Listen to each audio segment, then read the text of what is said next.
Hey everyone, welcome back to Bridge the Gap podcast. I'm Lauren. And I'm Scott. What's happening? And nothing much. Nothing much. Nothing much. For the audience, you just told me you were existing, and I said that's not a good thing. You said why? And I said because that means you're not living. Existing is just doing the bare minimum in life. That's not good. You're 21, man. You should be like living life. I did. I went out this full weekend. Of good stuff. Yeah, and you complained about it. I went out this weekend. Yeah, because it wasn't a great weekend to go out. Yeah, it wasn't a great weekend to go out. It did not. It did not turn out how I wanted it. Here. No, I'm thinking of a way to say this to not offend the people that I went with, because I love them and I like hanging out with them. But it was a lame weekend on my end of the going out department. Gotcha. They had boys. I did not have boy, so it was a little lame. And I did try at the bar. I was talking to this guy, and then he fully just says that he's a racist. Just out of the blue, like genuinely. We were just having a conversation, and we were talking, he's from Georgia, so we were talking about Georgia. And then he goes, and I don't like those kind of people. And I was like, what? And he goes, well, yeah, I'm a racist. You're from South Carolina, are you not? And I was like, no. Yeah, like literally, I'm not kidding. Isn't that weird? It's very weird. We're in Georgia. Right? Where? Atlanta. Atlanta. That's like very diverse city. Like, I know. That's why I was like, what are we talking about? Also, where did that come up? Like, that's not something you bring up the first time you meet someone. Also, don't bring up you're a racist. That's saying. Weird. Like, but you should never admit that out loud. That's embarrassing. That's weird. Yeah, it was weird. That's weird. Yeah. And I was with my best friend, and as soon as she said that, or he said that, and he was like, what, are you not? We looked at each other and we were like, oh, we're not. Weirdo. So that was my weekend out. It's lame. I know. It was just a weird weekend. Weird. But it was also good. My roommate's mom was here to visit because it was mom's weekend for her sorority and spring break for her mom's school. So she came to visit. So I got to meet her, which was really cool. Oh, that's cool. And again, nothing against my friends I went out with, because they're some of my favorite people. It didn't end up the way that I thought a weekend of going out was going to end up, especially since I don't do it much. Yeah. It was just kind of each night I was like, all right, so I've had a beer. I'm driving home. I'm going home. I'm not doing this anymore. Yeah. So yeah, it was a little funky, but it baffles me though, like at you and or your brother, I guess both of you, don't have a hard time finding a significant other person to hang out with. I mean, I know you had a boyfriend for 5 years, but yeah, since then it's been spotty, to say the least. And then your brother, and I know I'm biased because you're my kids, but like I look at pictures of you and your brother, and then I look at pictures of other kids and that do have significant others, and I'm like, I don't understand. Oh yeah, no, believe me, sometimes when people post and it's like a hard launch of them with a boyfriend, I'm like, are we serious? Yeah, it's weird. It's not for a lack of trying. Like, I do try. It's just not. I told you the dating pool sucks. The dating scene sucks. And I have standards that are not impossible. Well, and yeah, so you just can't be a racist, apparently. Can't be a racist. Dude, what high bars you have. Oh yeah, seriously. Hopefully that people my standards. I'm joking. Yeah, because like what the who just admits whatever. My standards are not impossibly high. I want you to just be a good person. Not have an idea of what you do with your life, because I'd be hypocritical if I did that. So be a good person, have a good relationship with your family. You want them to have ambition. You want them to do something. Have drive for something. Yeah. And then just be respectful and don't expect a hookup out of every single conversation ever. That's pretty much my standards. That's it. That's it. Yeah. I mean, But it just sucks out there right now. Yeah, it's weird though. Like, and even for your brother, so he went to one prom this weekend. So for everyone, our town has 3 high schools, and they try not to schedule them all on the same Saturday, so that kids can go to multiples, because we're not a huge town, so there's cross pollination from a dating standpoint and friends. So he went to another schools, and then his is this weekend. So same group of friends that went to the one this weekend are going to go to the one at his school upcoming Saturday. And I saw the pictures, and we were like, did you talk to any girls, meet anybody? He's like, nah, not really. We're just like, what? Why? Well, at prom, you don't do that. That's weird. Everyone's got a date. Nuh-uh. Most people have a date. You don't go up and talk to girls at prom. Dude, most people don't have dates. You guys go as a group of friends all the time. Yeah, but there's dates within the group. You don't go up to a girl at prom. That's just not. No. If I were approached at prom, but you had a boyfriend. I would be weird. It doesn't matter. So if I were approached at prom, I'd think it's weird. I'd be like, really? Let me get this straight, because here's a good Gen X versus whatever fuck generation you are. Right? Thanks, Dad. Sorry. So we didn't go to dances in my generation without a date. Like a date. Okay. Like, you go up and like, will you go to homecoming with me? Would you like to go to prom with me? Whatever. We formally asked in person most of the time. So yeah, there was a date.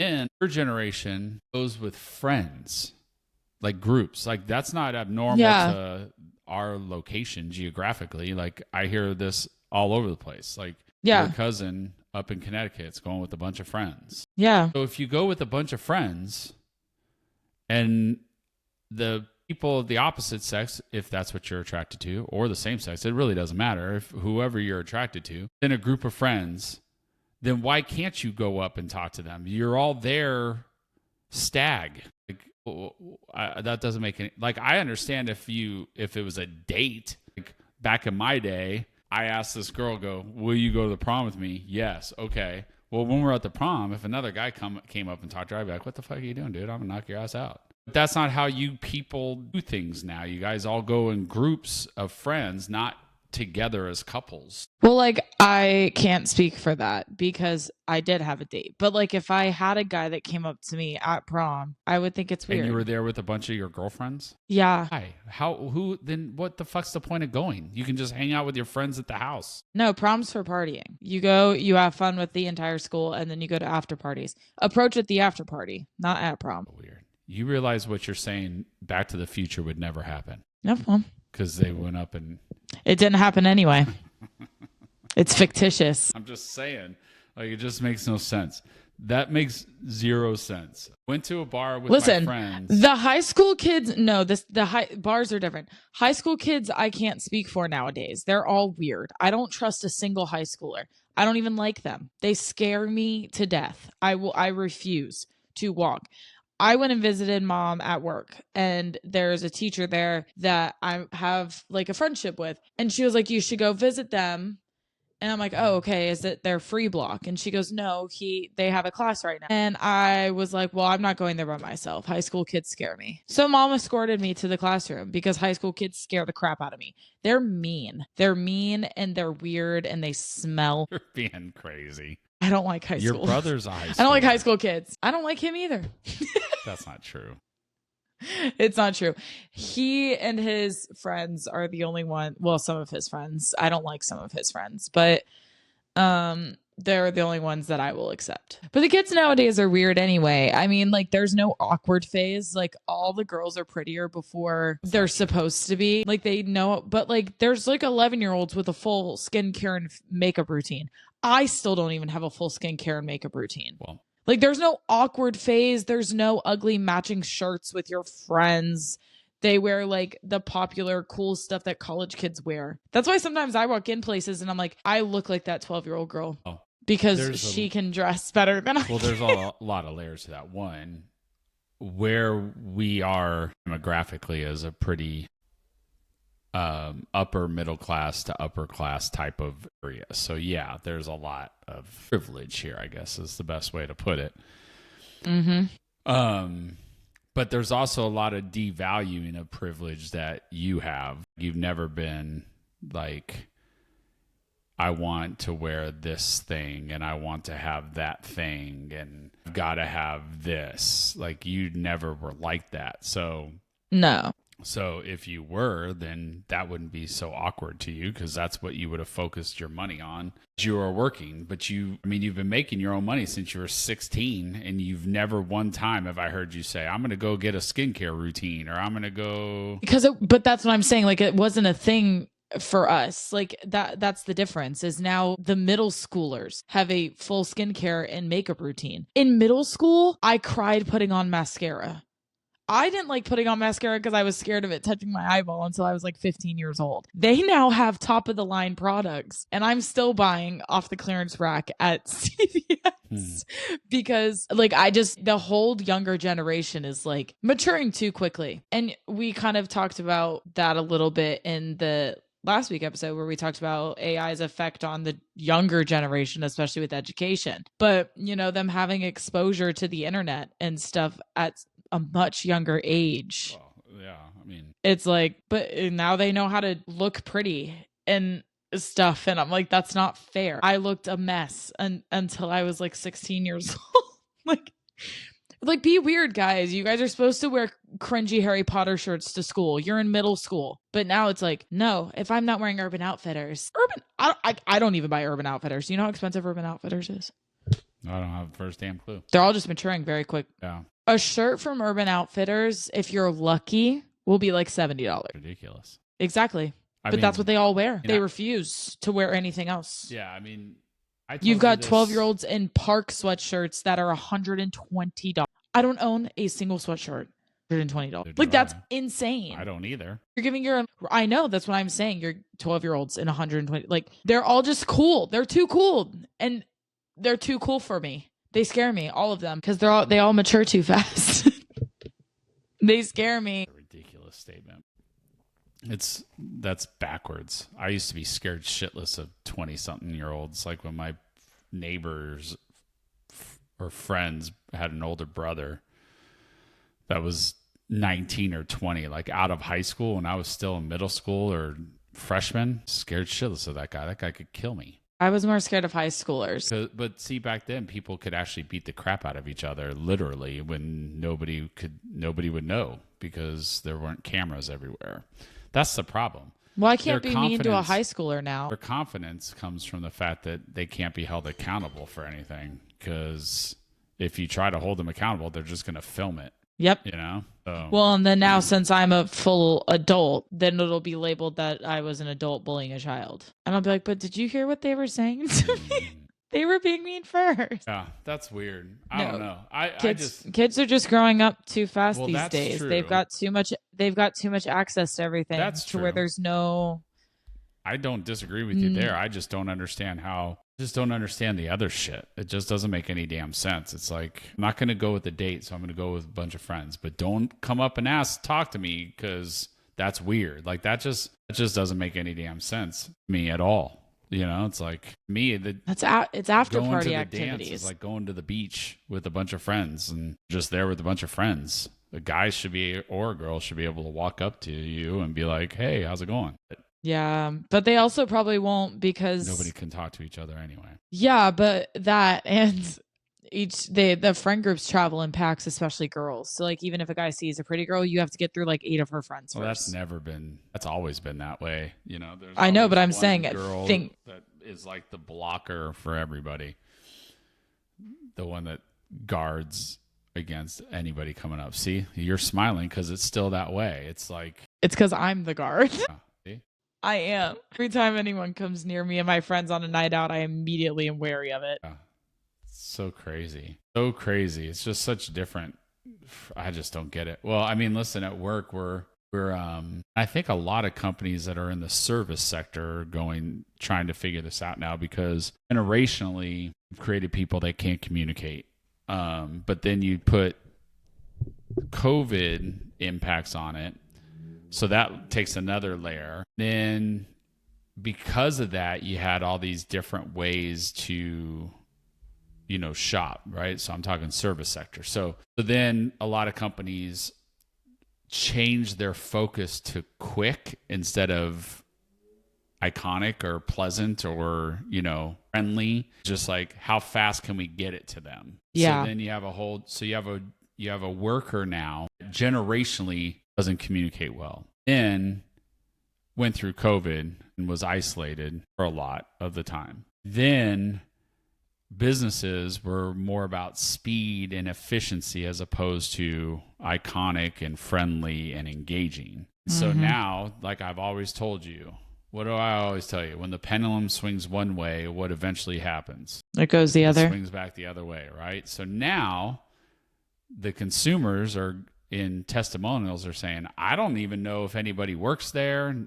I can't recognize anybody. Yeah. Nobody talks to me. No one asks me if they can help me, right? So the pendulum, which was always over here, like that's how you gain business and you kept business, was by being friendly and delightful and iconic and all that stuff. Yeah. And then it swung way over here where it was all about just fill the order because we got to ship it to them or they're going to come pick it up on curb or whatever. Now it's coming back to the middle, and like that's a big initiative right now to help teach these people that you have to be able to help people. I mean, you literally have to be able to say hello or good morning or, you know what I mean? And the people, these hourly associates they're just like, so it's crazy to me. And I know we've talked about this before, maybe not in this context, but it's crazy to me because there's just so many rules and labels and directions and like,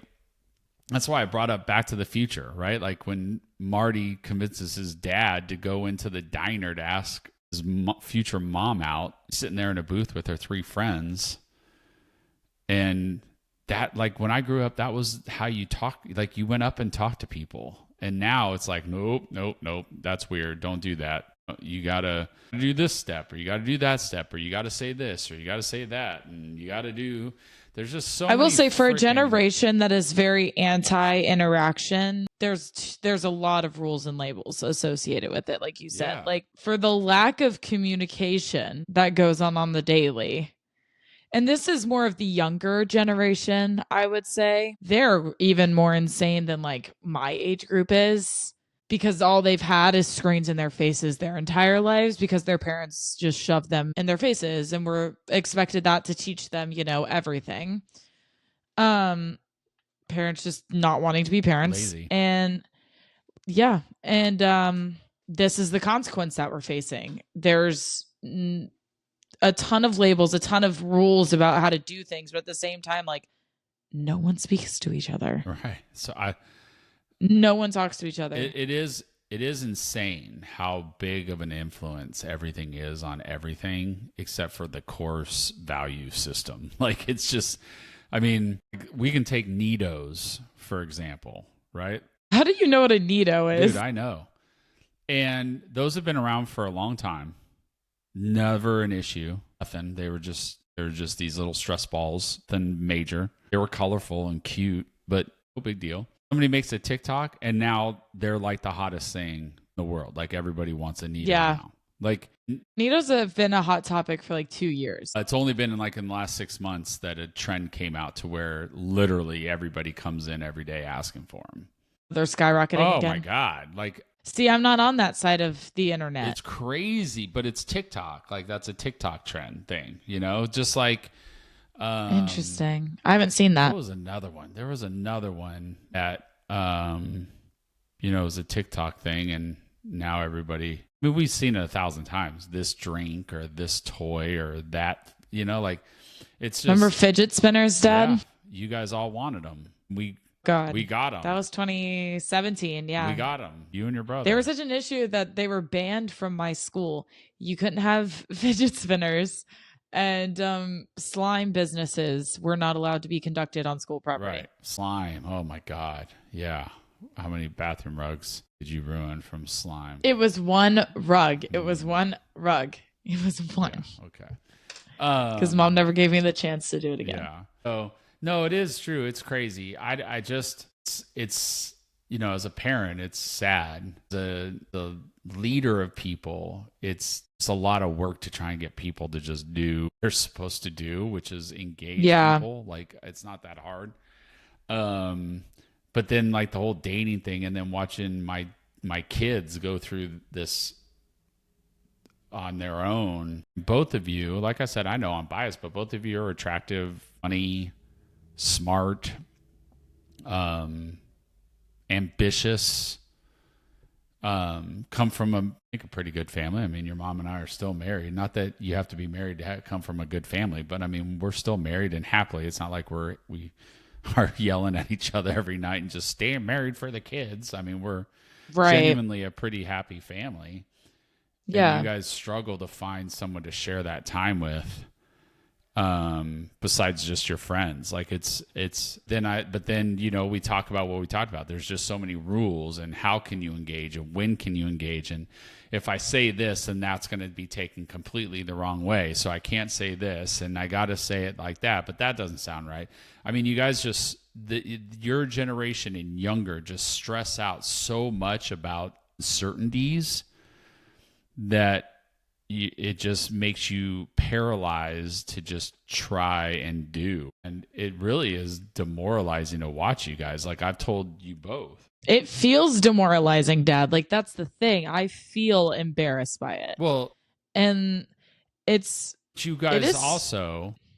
It is stupid. It is, but you guys also are cut a lot for me, and I said it to you both. You guys both complain about going out and doing stuff. I just want to lay in my bed. I just want to sleep in my bed. I just want to be... Ryan's more lame than I was in high school. I was never home in high school. You were always in your room if you were home. Always. If I were home, but I was never home. I was always doing stuff and hanging out with people and having people over. He actually just doesn't. No, that's not true. Every weekend he has people over. Now. And he has extracurricular activities after school 5 days a week. Yeah, he's always at the extracurriculars, but the friend thing is recent. I don't know. We've hosted a hell of a lot of sleepovers in this house. Anyway, and back when he was younger, he didn't want to go over and sleep at someone else's house because he'd rather be at his own house. Your mom and I almost feel bad that we made such a cool, fun environment for you and your brother to grow up in, because you don't want to leave. And then you guys want to go out. And like I told you, listen, I'm grumpy and I want my own room and my own comforts because I'm 51. When I was 21 or 17, I slept in bushes sometimes when I was 21. I didn't give a crap. Like slept in the bed of my truck, camping on a beach with no padding, just a couple blankets. Like, you guys are all so... Well, when I was 17, I'd sleep on the floor of anybody's room. It didn't matter to me. Again, it didn't matter to me in high school. I want to go out tonight. I don't want to go out. Okay, I guess I'll go out because my friends want to go out. It's you and your brother. I don't like spending money. That's why I don't want to go out. I don't like spending money. And the problem is with my friends, and they'll admit to this, there's no taking it easy. None. It is, we're going out and we're staying till the bar lights come on. And if we're not all stumbling to the shuttle by the end of it, then it wasn't successful. And so sometimes... One, I don't want to spend money like that. And two, sometimes I just want to have like a nice like wine night. Like why do we have to go balls to the walls until 2 a.m? You're 21. No. Why can't we just have a wine night in and just like hang out as girls and gossip and play music? No, I'm not a girl and I'm not 21. Exactly. But that's like, I'm not saying that I don't like to hang out and socialize, but what I would like to do is different than like everyone. And I don't like hookup culture. And 98% of the time when you're going out now, that's all people want is to hook up and drop you off and never speak to you again. So it's not even like a lack of, that's the other part about the dating scene. It's not that I'm not trying. It's the fact that I just don't want to be a part of that. I don't want to be a part of that. And I know, so like, why waste my time even talking to a guy at the bar? Because they'll tell you, oh no, I'm not like that either. I don't do that either. And then guess what? You're dropped off the next morning and you never speak to them again. But that's happened before your generation. Yeah, I know, but hookup culture now is worse than ever. Teen pregnancies are going through the roof. Okay. Yeah, it's higher in the past, ever since COVID, teen pregnancies has gone up. I might have to Google that. I want to see. You want to know why? Because kids are growing up too fast. Oh, it goes back full circle, doesn't it? It goes back full circle. Well, it's also not even... Some of it is not our generation, though. Some of it is the generations before us, our predecessors, for a lack of teaching, right? So you and Mom have taught Ryan and I to be confident people, and I'm very confident in most arenas. But what I'm worried about is the education, right? Like, can we pay attention? Yeah, I'm please? Listening to you, but you're wrong. Pregnancies are recent record lows. In 2023, the teen birth rate was at a record low with a 65.8% decrease since 2007. 2023. You know how many people I've seen getting pregnant in the past month? Wow. A lot. A lot of people are pregnant, and a lot of them are not married. Why are we getting pregnant before we're married, guys? Come on, please get it together. Like my dad said, he said this privately, but we have no excuse. We have zero. There's so many reasons not to get pregnant. Oh my God. You have the morning after pill, for God's sakes, that you can buy over the counter. It's like, well, it's very expensive, but well, it's more expensive that or a child, a kid for 18 years. A child. And that's what I'm saying. There's a whole lot of pregnancy announcements and there's a whole lack of marriage posts associated with those. So guys, let's be smart here. Can we please stop having babies? You're not ready.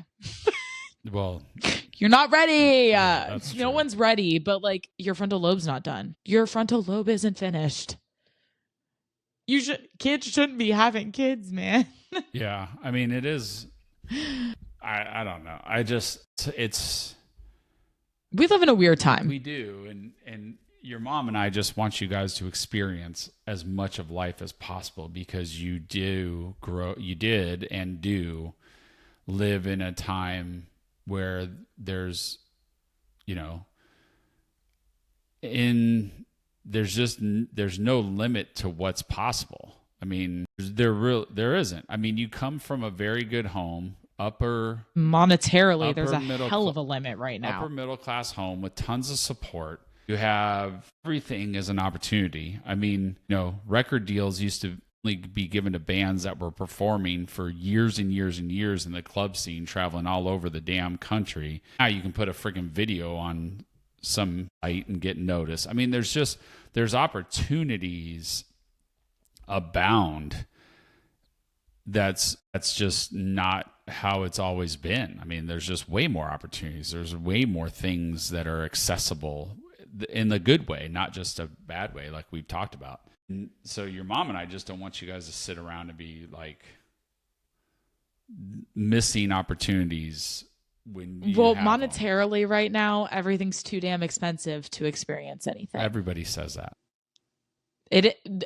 It's true. Everybody says that though, Lauren. Gen Z has the most rates of not being hired after graduation and still living with their parents post-college graduation, because no one can afford anything right now. Well, homes. So monetarily. Homes, yes, you're right. Homes. Rents are insane. Well, you're talking to the wrong guy, so we're going to disagree, because in 2004, I was paying $2,400 for a 2-bedroom with a loft townhouse in 2004. But the area you were in. Yeah, but calculate that to today's dollar amount. How much is $2,400 in 2004 worth today? Probably $5,000. That's what I mean. So, like, I understand that the cost of living... Inflation's ridiculous right now. The cost of living, but that's always, ever since the 70s, 80s, when we went to a dual household income culture, everything has skyrocketed. That's why people laugh, because in the 50s, you could support a whole family by being a shoe salesman at a department store or whatever. Now, can't. There's no way. So... everything's always going to be expensive. I grew up in California, for God's sakes. It's the most expensive state in the country, holistically. And we found a way to do it. Gen Z faces significantly higher hurdles in adulting compared to Gen X, primarily due to soaring cost of living. Nope. It was written by 3 news stations. Higher debt and economic instability. While Gen Z takes on financial responsibilities earlier, over 50% feel they have more responsibility than they can handle, with 47% viewing home ownership as unattainable due to housing crisis. Well, there's a reason. That's what I'm just saying. It Gen Z has it harder than their parents did. Proven study. Okay, proven study by news outlets, because inflation's recent run up has indeed. Why are you so upset about it? Because you're citing a news source, which I don't believe any of news sources. Like, there's no, that's not okay. Scientific. Financial.org. Do you think I moved from Southern California to South Carolina because I couldn't afford a home in California? So no one can afford a home anywhere right now. So that's my point. Couldn't afford one, so I found a place that I could. I know, but that's what I'm trying to tell you right now is everywhere is unaffordable. True. That's not true. You're wrong in that. You're wrong. There are places that whatever. are affordable. We're moving on. There's houses whatever. that are affordable. They just don't live up to your generation's expectations. Because nobody wants to work. No one wants to buy a starter home and start and then tear it down, or a fixer upper. They just rather watch it on TV and watch people do it and go, "Oh, that's awesome." Nobody wants to do it. No one can afford it. You're not listening. You're just not listening. I am listening. No, you're not. But for a fixer upper, you still have to pay to fix it up. So it's not right, like but it's not an all easy at investment. one time. All at one time. I've lived here for 10 years and I still need to redo the floors. I still need to do, there's a lot. I still need to finish But our house painting. doesn't qualify as a fixer upper. I know, but that's the point of home ownership, is it's never done immediately. There's huge commitment issues that your generation and younger have, and work ethic issues. Everybody just wants it handed to them perfectly. And so then they just go, well, we can't do it because it's unaffordable. I guarantee you, if you want to move to Missouri, you could find a house that's way more affordable than where we live, or South Dakota, or freaking Mississippi or Alabama, or I mean, there's states all over the country that have housing prices that are cheaper than where we currently live. Just making the effort to find. So I picked up a 2-year-old daughter, a wife, and a dog, and said goodbye to everything I ever knew, all up in our cars, and we drove cross country to a place that I'd never been to except to visit twice, because I believed that this was the best way, and I put the effort in, and I researched it. And you know what? First house was $242,000. Mortgage rent went from $2,400 a month rent for a townhouse, a mortgage that was $1,250 a month, because I made the effort and I made the risk and I took the risk and I went out and I did it. Every generation faces hurdles. I understand the home ownership thing is a much bigger deal now, but in the 80s, interest rates were in the 25% mark for a home loan. People bitch when they're 8% now. So there's always a reason not to. We can make excuses all we want. It's not what you want to hear, but it's the reality. All right. What I'm saying is what you're explaining is generational. Every generation has an issue with finding jobs. Every generation had an issue with affordability. Every generation had, I don't know. I just feel like your generation is so quick to quit. It just drives me fucking crazy. I get it. Listen, I've had 3 jobs in the last 3 years. The whole automation and resume scanners and ATS and all that stuff is hard. It's harder to get face to face. But I also got up at 4 o'clock in the morning to search for jobs. And the work ethic when times get tough, this is where I think there's a huge issue and difference, because I feel like your generation is a bunch of babies that want everything handed to them all the time. It's like, once you have to start working for something, your generation and younger don't know what to do. They're just like, oh my God, it's hard to get a job. Yeah, no shit. It is hard to get a job. Your mom was pregnant with you. I had a full-time job that paid me well, and I still went and bartended 3 nights a week, got 2.5 hours of sleep. And I didn't need the job. I did it because I wanted to save money before you arrived. That is not what you hear your generation talking about. They just want to go to school or do this and then just land into a 6-figure job. And it's like, okay, but that's some not of that how it works. It's never worked that way.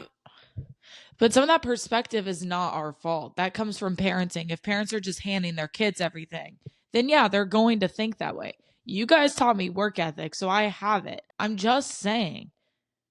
right now, it's very, from people that I have talked to, there's a lot of positions where they're like entry level, and then it's like, you need 3 years of experience. Well, how am I supposed to get 3 years of experience if no one's hiring at actual entry level? And so people are stuck working in restaurants and retail because it's just hard. And then there are people that do have work ethic that are not getting the payout that they have worked hard for because, like I said, the job market is just ridiculous right now. Those people that do want everything just handed to them, 100% that's an issue, but also like that's a parenting issue. Because if you just hand your kids everything and never have them work for anything a day in their life, then yeah, they don't understand. Yeah, but even those having to work for stuff. But even then, people think that they are owed something, and they're not. I mean, there's a company that I worked for that in 2011 started new managers out like at 45 grand. And now they start them out at 70 grand. That's 25 grand more. Mm-hmm. It's like, that's higher than the rate of inflation. So, but then those same people will be like, that's not enough money for me because I'm going to go from working 40 hours a week making this much to having to work 50, 60 hours a week making that much. And it's just not worth it. And blah, blah, blah. Like I hear it all the time. I'm in it. It's like, that's what I'm saying is yes, I understand times are hard and there are definitely some challenges. Like I said, there's not a lot of personability in the job hunt anymore. Like when I was young, I actually went to the business and with resumes and can I speak to a manager? And now they don't do that. Fill it out online and they all have software to weed stuff out. Then we talked about this last week, but then you have AI that can write a resume for you in less than 30 seconds that bypasses all that software so that your resume is seen, opposed to me having to write it by myself or hiring someone. So there's a tug, but there's also a push. Like there's things that you guys have access to way more than I ever did when I was your age to get a job. That whole we need experience, I heard that when I was in my 20s. You don't have experience. I know. That's what I'm hoping to gain. That's the whole point. Yeah. You know? I heard the same thing. So that's what I'm saying. Like, I think the thing that you guys are all so used to immediacy at the work when it needs to be worked is not there. Like right now, average price of a home in West Virginia is 150 grand. That's more than affordable if you're making 70 grand a year or 60 grand a year or even 50 grand a year. Mississippi, Arkansas, Ohio, Kentucky, Oklahoma, Alabama are the top most affordable states to live. The problem is a lot of people are like, well, I'm not going to live there. I don't want to live there. Well, but then there's other factors that go into it, like if you want to have a family, what's the school like? Yeah, of course. But I was... And in Alabama, they're low. Mississippi, low. Not all of them. There's good school districts everywhere. Actively, I understand what you're saying. Yeah, just state-wise. But so is South Carolina when I moved here, but we live in one of the best school districts in the country, top 30 in the country. South Carolina's not in the top 30 collectively as a state. So yeah.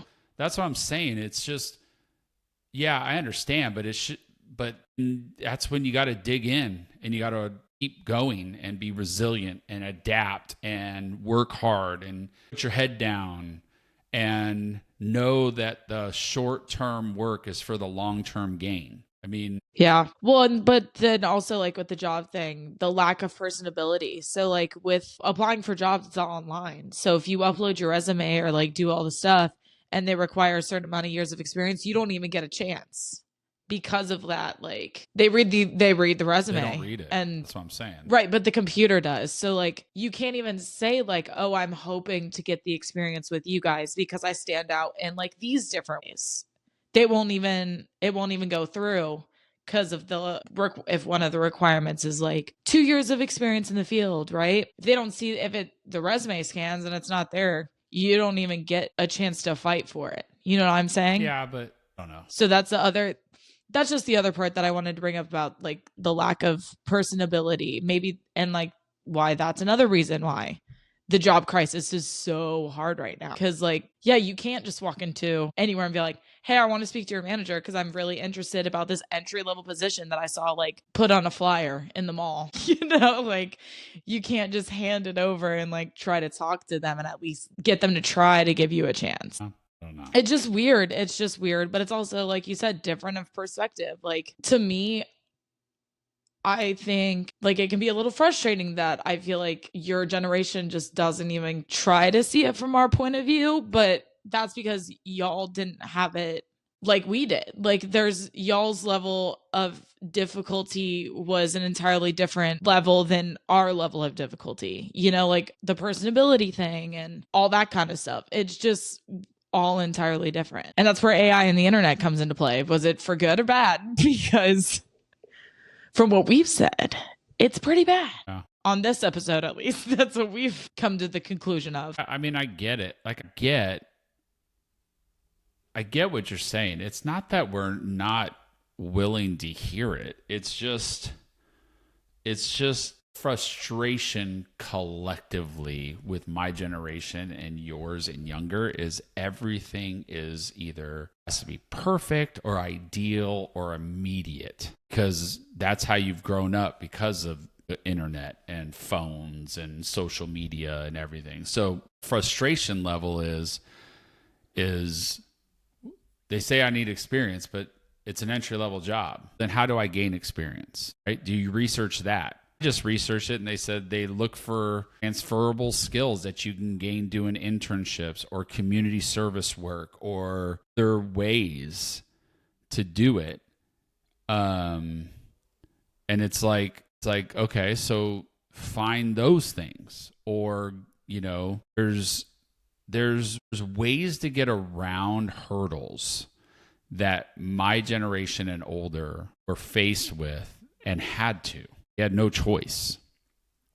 And we didn't have anything to influence us any differently to overcome hurdles and objections. I feel like the younger generations use hurdles as excuses as to why not to, as opposed to finding a way around. I said I grew up in San Diego, California, in South Carolina. By choice. Like, a job didn't bring me here. I didn't transfer here. Did research because I knew California was too expensive to raise a family the way I wanted to raise a family. So I started researching it because there was the internet.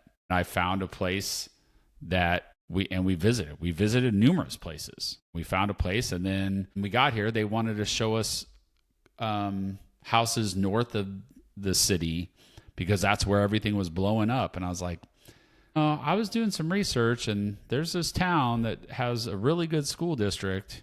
I want to go there. And they're like, your daughter's 2. I was like, I know. She'll be 5 soon. Yeah. That's why I want, and that's where we moved. And now it's one of the fastest growing areas, even in the fastest growing state in the country. Carolina's the fastest growing state in the country. Our area is one of the fastest growing areas. That's not by accident, because I did all the work and I took every ounce of risk. I had a great job. I was a leader, making good money. Your mom was making good money in a stable job, and I quit. I rolled the dice. I sacrificed it all. Your generation, very rarely do you hear of that because you guys don't do it, or you're afraid to do it. Or I just think that because of all this stuff, you guys' expectations are so freaking high. So high. Like, you're like, I expect to do this because I did this. And it's like, well, that's not how the world works. And that's what we've always taught you and your brother. We want you guys to be tough, because no matter what happens, no matter how soft and spongy everybody wants to make the world is mean. It's fierce and it's hard. So that's how we tried to raise you guys, with making you guys go do things and talk to people and go do a return at a store without us doing it for you. Because that's how the world operates. You got to find ways to get around the hurdles or over them. I think there's a very scary trend that we're on, where younger generations just give up in the face of challenge because they see all this stuff online. It's like, oh, but I'm talented. I can sing. Why am I not Taylor Swift? I mean, that delusion is real. There's a huge delusion of work ethic versus success in younger generations. And I since 2011 had 4 jobs. 3 out of the 4, I took a pay cut because of the opportunity that I knew in the long run would be worth it. Now, twice that didn't work, but once it did, worked really well. And I can hear your generation of worker and younger that are like, well, we want you to do it for this much. Oh, no, I'm not doing it for that much. That's what the offer is. Okay. Then that same role for someone in my generation who it's way underpaid with their experience level. And they're like, okay, great. Appreciate the opportunity. It's just so different. I work with young people and I work with older people like me, because I'm the old guy now. And the response to the challenge is just so polarizing. I mean, it's just they're the absolute polar opposite of reaction. It's you can have the work ethic and the drive and the determination, and the understanding that not always going to be perfect and it's not always going to just fall right in, and there's a long-term gain for the short-term sacrifices, and you're going to be the president of the United States or the president of a company. But a lot of what I see is there's always a reason why it's harder, or it's not fair, or it's not the same. And I'm not saying that some of those reasons aren't accurate and valid. Every generation has obstacles and things to overcome. Grandparents had to overcome World War I and II and the Great Depression. Parents had to deal with my dad was born during the Great Depression and the 60s and the 70s crisis. And he wasn't born in the Great Depression. Sorry, World War II. I was about to say, I was thinking, I was World like, War II. no. I saw your face. World War II. My bad. I was like, listen, it's been a while since I've taken like a history class like that, but I don't think. I mean, I don't think 46 was part of the Great Depression. It's just every generation has had to overcome stuff. I mean, in the 70s, when I was a baby, my parents they couldn't get gas except for whatever day they were assigned because there was a gas shortage, right? I mean, everybody had unemployment rates in the 70s were freaking way higher than they are now. You watch that 70s show, Red works at a local hardware store after getting laid off as a manager at the plant. That was real. Every generation, your grandmother was a real estate agent in the 80s when interest rates were in the 20%. That's crazy. The people couldn't afford homes. I mean, every generation has these challenges. It's just because of this and because of this, it just feels like you all, and I hate to lump you in, but this is the whole Gen X versus Gen Z kind of conversation. Feel like you're so unique because the challenges are so insurmountable. They're not. Every generation has them. Every generation. Yeah. And I think that's the frustrating part for me and for my generation. It's not that we don't care or don't care to listen. It's just we hold up boots, we strapped our bootstraps on and we found a way, and I think a lot of your generation doesn't do that. They just give up. They're like, well, screw it. I'll just go do this, or I'll move in with my parents, or I'll whatever. And it's where I think frustration level comes from. Not discrediting that it's not easy. You're right. It's not easy, but it's not just you and your generation that's had to deal with this in your 20s. Yeah. That's all I'm saying, and the thing that this whole thing about you have to know what you want to do with the rest of your life, that's bullshit. It's bullshit. It's made up. And everyone you talk to, I guarantee you, if you took 10 people that you talk to that are graduating with a degree, if you talk to them in 15 years, half of them, not more, won't be doing what they went to school for, even though they were so sure, but that's totally normal too. Totally normal. I don't know, man. There's a lot of excuses as to why not, and just not enough ways to find how. That's the biggest frustration. I don't know why you're so emotional today. Me neither. Oh, Lord, dude.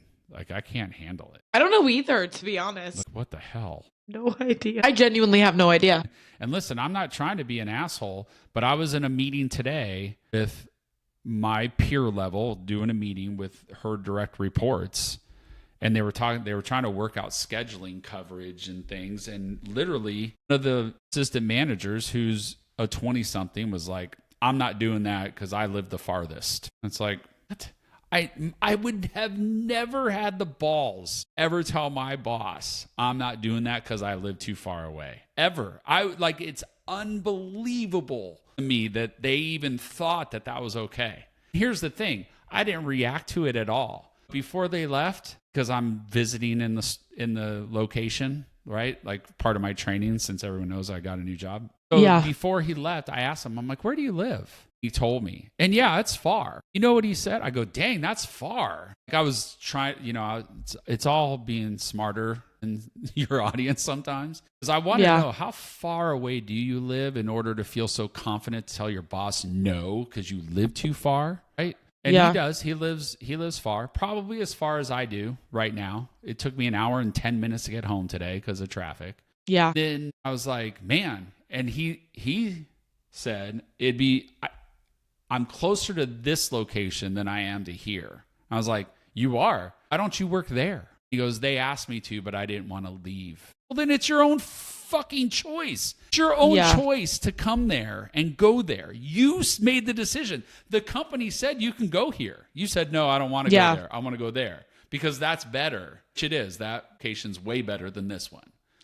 Which that's why. But there it is again. I don't want to work harder, make it easier in the long run. I'd rather take it easier now and make it harder in the long run. That's your generation and younger to it. That one example today sums up everything that I was trying to say. They had the audacity to say, no, I'm not doing that. Well, I wouldn't have. I'm saying I have to. That's crazy. I have to lump you in because of it's Gen X and Gen Z, right? That your generation felt comfortable enough to tell their manager, I'm not closing on Saturdays because I live too far. Whatever day it was, it doesn't even matter. Then upon further discussion, I found out that he does live far. He chose to not go to the location closer because that place is a mess, whereas where he is now, it runs pretty well. You chose to make it harder on yourself right now because the work is easier, as opposed to going somewhere that's harder, putting in the work to get it easier, and then make your life easier on the long run because you live 10 miles from there as opposed to 60 miles. That's what I'm talking about. Like, that's where I think my generation's frustration comes from a lot. It's just the entitlement and then the audacity to be challenged and to like question the challenge when it was your own choice that put you in that position. Yeah. That's crazy. So anyway, we went way off the topic today. This is the most emotional you've ever been, which is crazy. I don't even know I genuinely don't know why. Hopefully you edit some of this out. I will, because I don't even know what happened. I don't either. Like, I was like, well, we might as well just like genuinely end it. I don't know what that I genuinely don't know. It's just I just, for you personally, I know you're going through this time of transition and you're questioning things, and that's fine. I support you questioning things. What I want you to know is, don't put the weight of your questions so heavily on your shoulder to make it feel like you're the only one to have ever needed to do this or made Well, don't say that when I'm being emotional already. I'm just saying, you're not. And you should find comfort in knowing that it's completely normal. And even the people that you think they have it don't. Most of them are going to change their careers. I think the average career change is 2 to 3 times. So they may be walking around campus right now thinking that they have everything figured out. You're going to talk to them in 10 years. They're like, oh, yeah, I did that. That sucked. I got out of that as quickly as I got into it. And then you're like, okay. And I know of kids your age right now that they're on their 4th major. Yeah. Right? I mean, so putting all that weight on you is understandable, but to think that you're the only generation or the only kid to have to do that makes it feel insurmountable. And that's what I'm trying to tell you, is it's not insurmountable. Challenges that your generation faces, every generation has faced some sort of challenge, maybe not the exact challenge, but some sort of the same type of challenge where they felt like they didn't know what to do. We don't know what to do. I mean, my generation is the first generation that's not done better than their parents collectively. Because our parents were such overachievers. But my generation's more lazy than my parents' generation.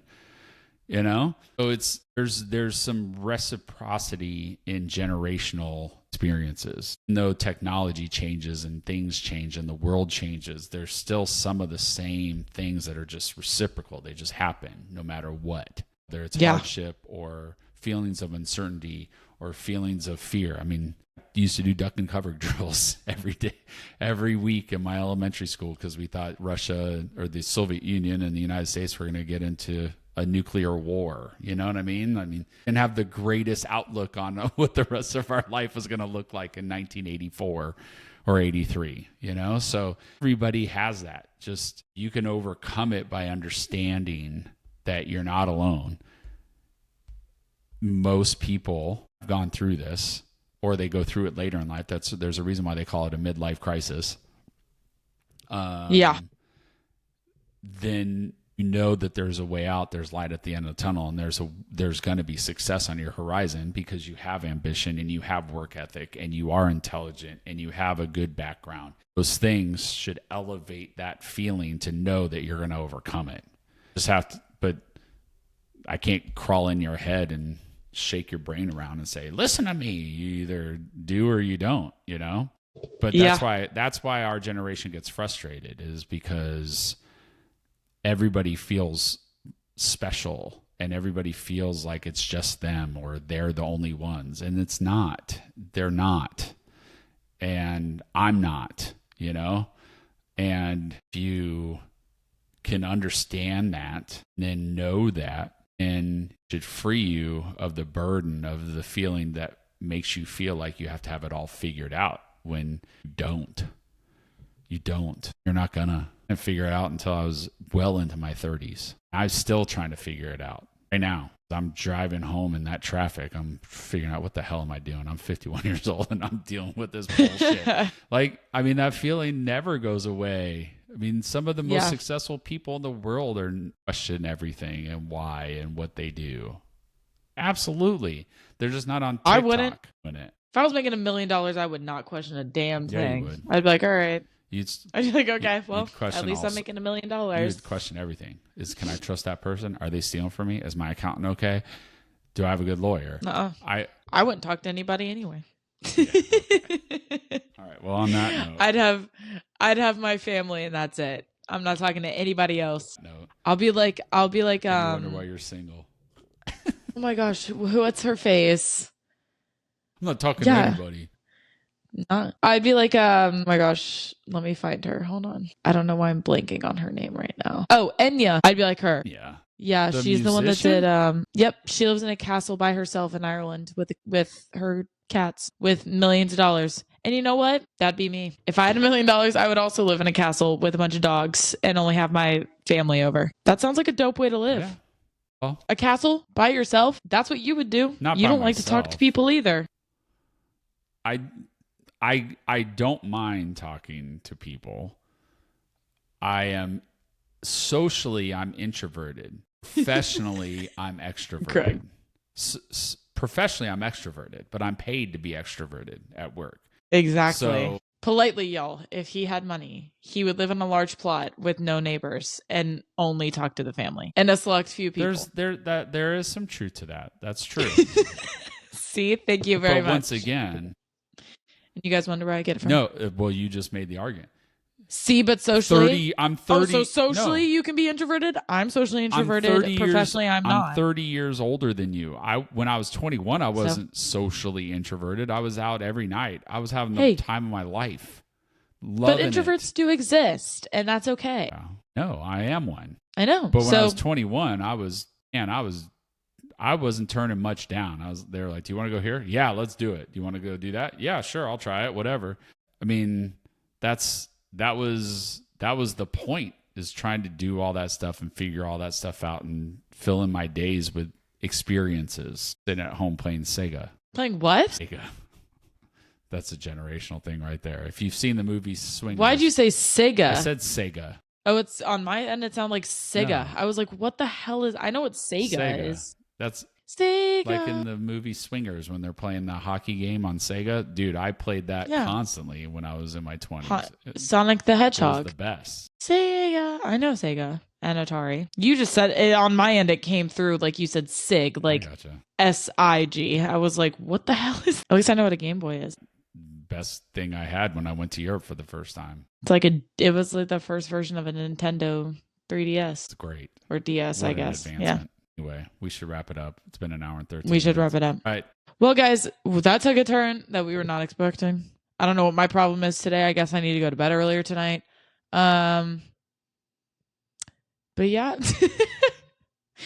Thanks for sticking with us. I guess. And Dad, do your little spiel that you always do. Yeah. More clips will be on our pages today, tomorrow, and the next day. And if you like it, please like it, comment, share, throw stuff like Lauren. We continue to gain more followers every week, which is awesome. So thank you guys for that. And lots of views. So hopefully this one, listen, I think this episode, you came to hear a Gen X dad and a Gen Z daughter talk real talk, not agree. And this is a good episode for you because this is the reality. And this is what we're hoping to help people do is have these conversations, even when your daughter starts crying. You got to talk through it. No, I genuinely, and guys, y'all, I legit don't know why. I mean, I like genuinely have zero clue. Did I don't, and I seriously have no idea why. I don't know what the hell happened. I was just like, it'd be really funny right now if I just started crying and couldn't stop for the rest of the episode. Yeah, it was, like, what the fuck? It was crazy. I just need sleep, apparently, I guess. Yes. Because I'm fed, I'm hydrated, Anyway, I'm healthy. Like, comment, share. Appreciate it. Follow. Do all that. Have the conversations. Treat people with kindness. Hey. And transparent honesty is good for people. The end. Yes. It's how you can grow. So if they ask for it, don't give unwarranted truth bombs to people sometimes. They won't like them. I've had to learn that the hard way. Make sure they want it first. Make sure the conversation is allowing for that. But yes, have the conversations, treat people with kindness, and we'll see y'all next week with a less emotionally weird episode. Yeah, we'll have to have a fun episode talking about something stupid next week because you lost. Yeah, what the hell happened? You lost your damn mind today. Well, you started it with the whole dating scene. Whatever, you bunch of babies. The whole vibe was weird from the start. Baby generations. Whatever, Dad. Pull up your pants, put on some boots. Let's go. I'm a big now. All right, y'all. We'll see you next Thursday. Peace. Peace out.